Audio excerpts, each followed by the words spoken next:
Hello, my name is Greg Palia. Welcome back to the channel. In this episode, we're going to talk about the problems with lead generation companies.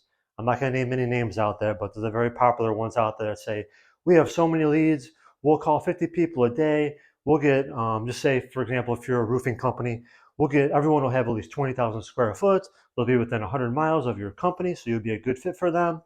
And it's all just garbage, all a big problem. And the biggest problem is they're not expecting to hear from your company. Maybe they opted into a list to learn about roofing stuff maybe 6 months ago, but it's a year now. They've already gotten the roof fixed. They're still on the database. And the worst part is that these companies are going to call on your behalf.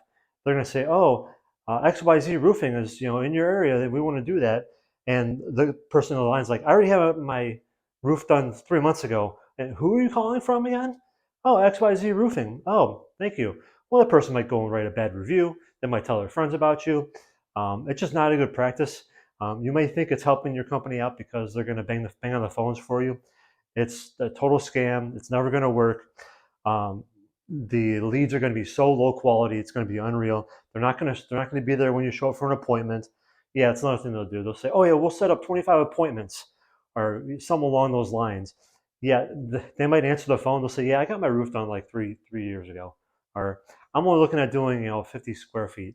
Or I'm telling you, the leads will be terrible, terrible, terrible. You might get one lucky one out of the ordinary, but it's very expensive. You are way, way, way better off spending that money doing your own Google ads, making your own YouTube videos, um, writing a blog, putting information out there so that people can read it. And when they're ready to hear from you, like they'll contact you. So it's a totally different approach. It's outbound versus inbound. You don't call people and say, hey, do you want to buy a printer today, Greg? Do you want to buy a printer? Like, no, I don't want a printer. But maybe 3 years down the line, my kid gets bigger and he has to print off stuff for school. Maybe I'll start Googling stuff. How much do printers cost?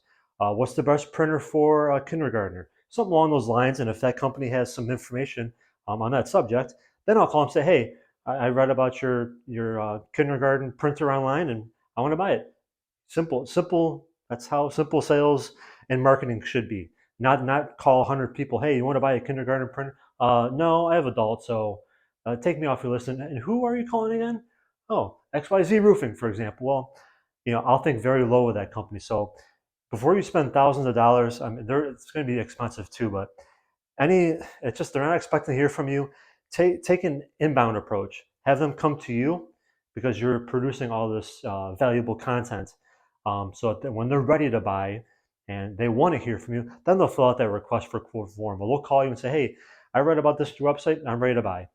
Do not take the outbound approach. That's old school. It's bad, and no one's expecting to hear from you. So hopefully you learned at least like one thing new today.